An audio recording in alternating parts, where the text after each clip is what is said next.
Hey folks, in another simping episode by your boy Falcon, we are going to go to Morocco. Similar to Ethiopian and Eritrean women, with Morocco, this represents a culture of women that I think black men really want to hit it off with. There are striking similarities with North, West and East African cultures.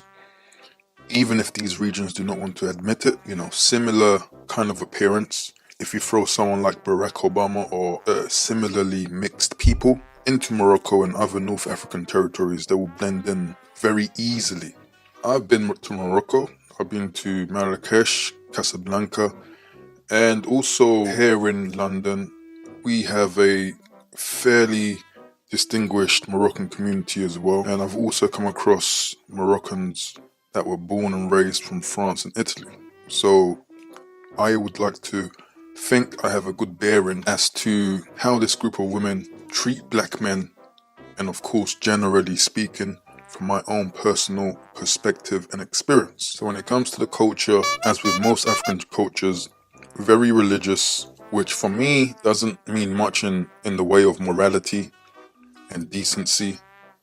Human beings are human beings, but this can either mean that there is a certain mindset that a religious black man can adapt to, but on the flip side, I found that the people who come from very strict religious backgrounds, when they leave those regions and they come to a quote-unquote freer environment, they do a 180, and in some cases their thirst for experiencing new things can lead them down a road of foppery, basically. Something that I omitted from my previous video is that there is this culture of what some would call self-hatred within Morocco and within pretty much most of North Africa, and that is with regards to the possible quote-unquote sub-Saharan African lineage.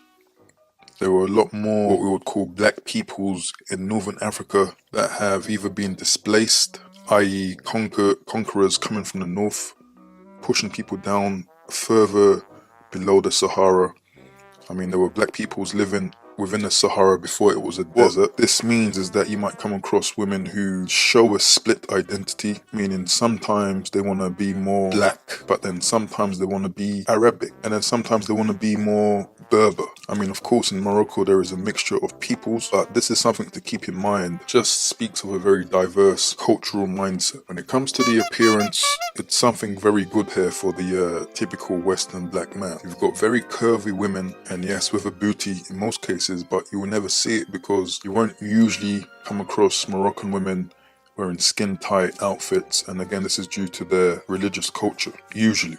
And a lot of women have been entrained to dress this way also because of harassment within Morocco. But physically speaking, you will find pretty much the appearance of your typical Western mixed race person who more than likely will possess the physical attributes of your typical well-known black woman, for example. So a lot of thickums, etc., etc. But you also come across lean and athletic build, slim thick, shall we say.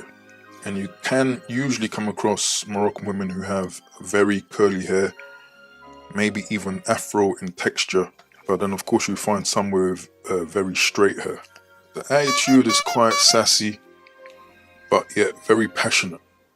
And in my eyes, it embodies the typical stereotype of African women in general. But I think in places like Europe, for example, it means that this type of attitude is prone to being very affected by feminism, or should I say the ills of feminism, as in having a very standoffish attitude towards men, and with a cold streak of dismissing men for minuscule reasons. So something to consider. When it comes to the general understanding of the typical Western black culture, Moroccans who live in Europe, for example, France, UK, again, as I said, they can kind of bounce within cultures. So sometimes they could be very involved with the modern Western black culture in terms of music and attire, and sometimes, they could go into a more traditional Arab/Berber appearance expression, but generally speaking, they have a good understanding of the quote-unquote black culture. So A lot of the slang, social norms within the black culture is very well known because, especially amongst immigrants, areas that are heavily populated by black people is usually ground zero. France, for example, a lot of North Africans, West Africans living very closely together. Parents' generation are on the very strict tier. Basically, you need to understand the general history when it comes to North Africa to gauge the relationship between modern day North Africans and modern day black peoples. In recent history, unfortunately, a lot of black people who are native to North Africa have been displaced by Berber/Arab forces. So we're speaking about the Moors, for example. Certain sultans in Morocco, for example, established an army of purely black slaves.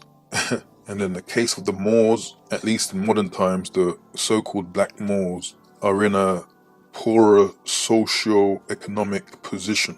So it's fair to say that the parents' generations have a fairly negative view of black people. And again, of course, I'm generally speaking, this is a big generalization. Obviously, individuals are going to be different, but this is just a broad brush. Of course, it's going to be ignorant.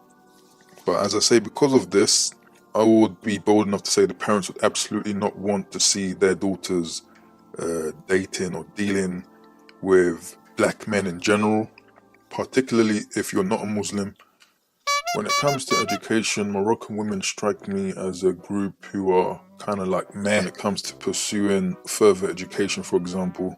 I found a few Moroccan women who are in sales or in some sort of entrepreneurship roles. I find that this is usually because the parents weren't really highly educated. So it's as if the kids, the Moroccan women, are not that motivated to go into further education. And of course, there could be elements of it being a cultural norm for Moroccan women to aspire to further education, for example. But I mean, things are always changing. But this is just what I've seen. But what can black men learn from this pairing? It could be good for a time.